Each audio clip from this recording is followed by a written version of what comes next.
Hello, and welcome back to another episode of the Take Your Shot podcast. Today, it is January 1st, 2026. And I don't know about you, but I know for me, it can feel like a lot of just like feelings this time of year, right? We're coming out of 2025, and with that, there's a lot to reflect on and really think about. And as we're now in the new year, there's also this vision setting that we want to do for the new year. And for me, I know that I get pretty overwhelmed about all the things I want to do and implement and all of that. And like, I get super excited, right? Like, it's almost like this new kind of energy that I have where I'm like, man, like, I'm just ready to hit the ground running. But one thing about me is I am a distance runner, and I know that it is so important to kind of view this year as a marathon, not a sprint. Okay. Like, it's so easy to get caught up in, okay, I'm going to work out every single day, all these things, new year, new me. And yes, I think that there is something great about this new year where you can kind of dream big and think through all these things you want to do and all the things you want to see. But in order to see actual long-standing success, it's really important for you to take a step back and actually think through intentionally how you want to do this and sustainably put together a plan that will actually work for you. And that's what I want to really talk about today, because I think the new year, so often people are like, okay, it's the first, everything's got to happen now. I'm going to do all these things. And then like 5 days later, you've moved on. Like, you're setting yourself up to fail when you try to do everything all at once. And so really what I want to start with, and I encourage you to start with too, is just like doing some reflecting and just have some gratitude towards the last year. So like, what did you get out of 2025 that really like you want to carry with you into 2026? So think through the things you're most proud of. Think through the things that like make you smile, things that were great memories, both in your personal and professional life. Like, what do you feel most proud of from 2025 that you want to be able to look back and always remember 2025 as the year that this happened, or I did this, or this big thing changed for me.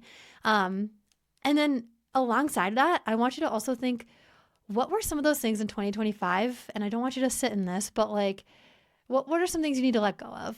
Maybe there are some really hard things that happened. Maybe you're struggling with some grief. Maybe you're working through just like, I need to let go of some of these unhealthy habits or friendships or just relationships in general. And that's okay. Okay. Like, that gets heavy, and I don't want you to stay there too long, because I really want you to start thinking through what's going to take you forward. But I do think that it really will set you up for success when you take a full picture and look at all of this, because again, I really think that this is a whole process.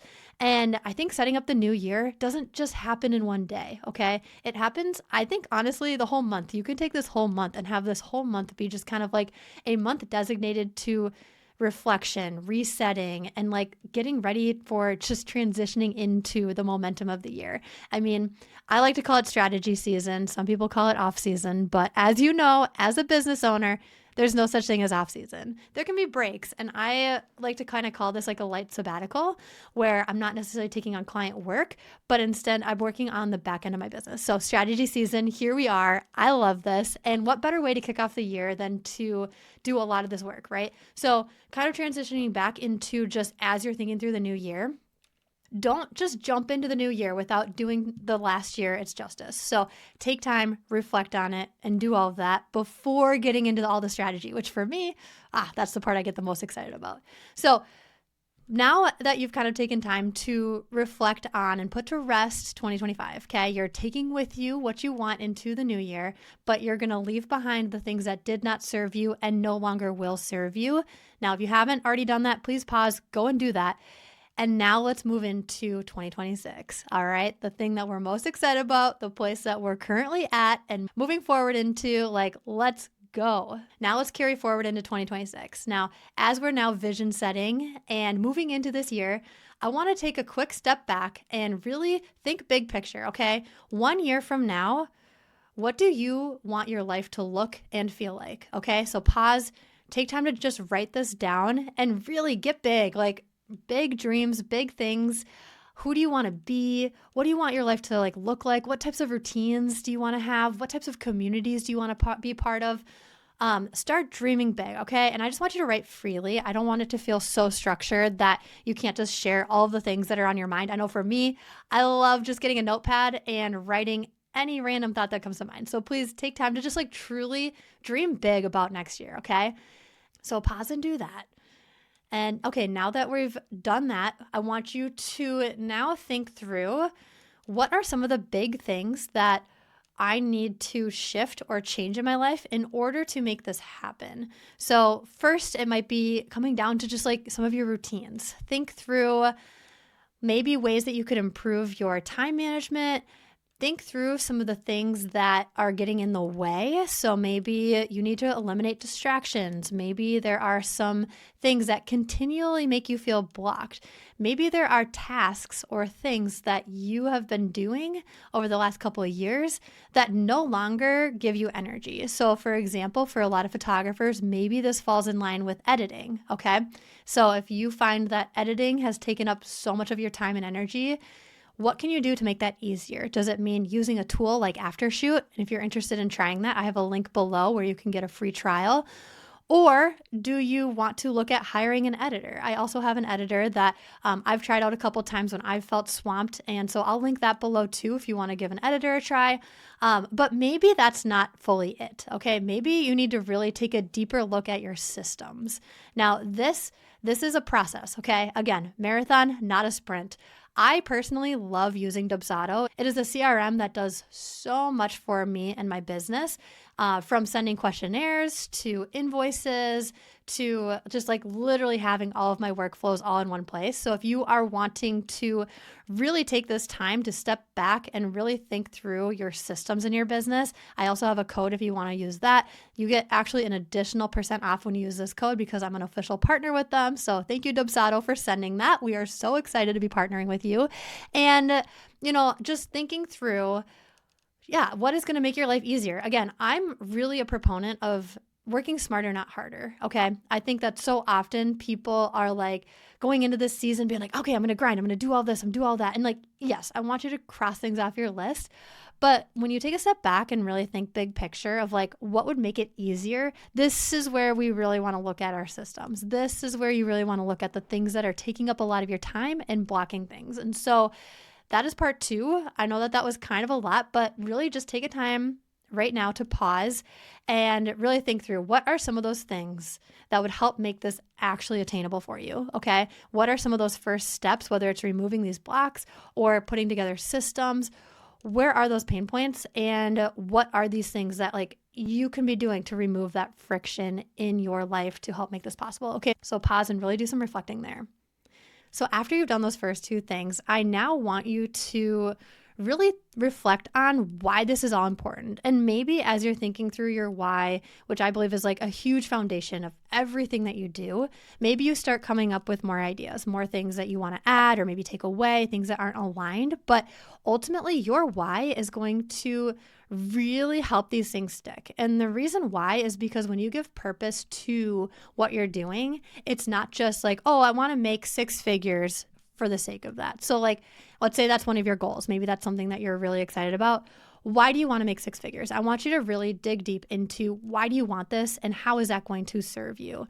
I know for me, there have been years where I've made more money in my business than I even planned for. And honestly, when I look back on some of those years, because I wasn't aligned on my why and I didn't necessarily have a full vision for what I was hoping to accomplish in both my business and my personal life, I actually walked out of that year feeling more burnt out and less aligned than ever before. Sure, I made all this money, but one thing that I've learned personally is that more money in my bank account does not equal more happiness or more satisfaction. Now, when you have alignment with how you're spending your money, maybe you can help achieve some of those goals. So for example, if maybe you really want time freedom, okay, maybe you really want to have solid systems or you really want to outsource things that's going to make your life easier, that's where money can play a role, right? So if you're making a certain amount of money or maybe you're making more, you can kind of take some of that and give it back to your time, right? You can hire some things out.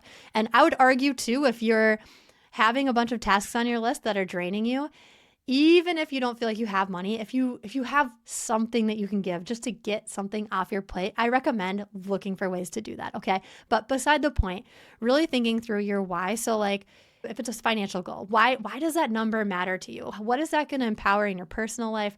What is that going to help you do in your business? How are you going to invest that money to better your life, better your community, better whatever it is that you're trying to do? So like, what is the why behind that? For me, one of the whys behind a lot of the goals I'm trying to set this year is around building stronger community. I really love my community. I love giving back to it. I've served in so many different capacities. I love doing my like meetups that I do locally.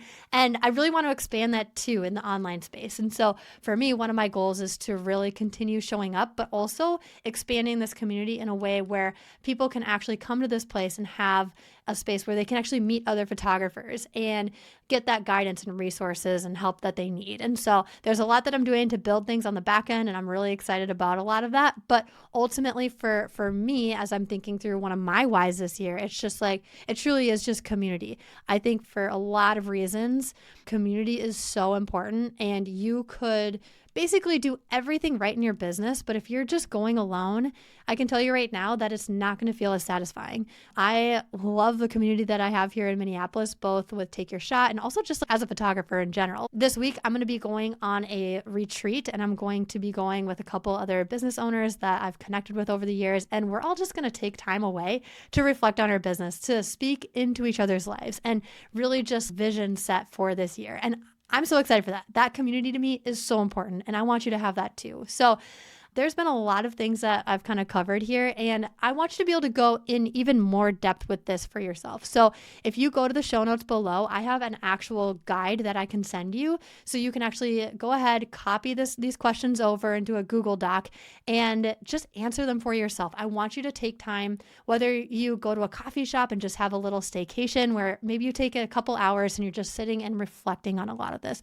Or maybe you actually do what I'm doing and you go up north somewhere or rent an Airbnb, go somewhere on some sort of retreat, whatever that looks like for you, and just sit with your business, okay? I want you to think through, what are the things that you're hoping to accomplish? How is this going to better your life? What is your why behind a lot of that? And how can you actually go into depth to actually vision set for this? So it's a multi-question, really in-depth questionnaire that you can go through and really just go deep with all of this stuff. It covers way more than what we talked about today, but I encourage you to do that if you are really just wanting to get off on the right foot this year and set yourself up for success. So be sure to go through and check out the show notes. Look at some of the different guides and resources. Download any of them. Like, I've got so much to give you, and I'm really excited to see what you accomplish this year. So come say hi on the Take Your Shot Instagram. Send me a message. Tell me what are some things you're really excited for. And if you liked this episode, please screenshot, share it, tag us. I'd love to reshare it and just continue spreading this community. So thank you so much for listening, and we'll see you next week.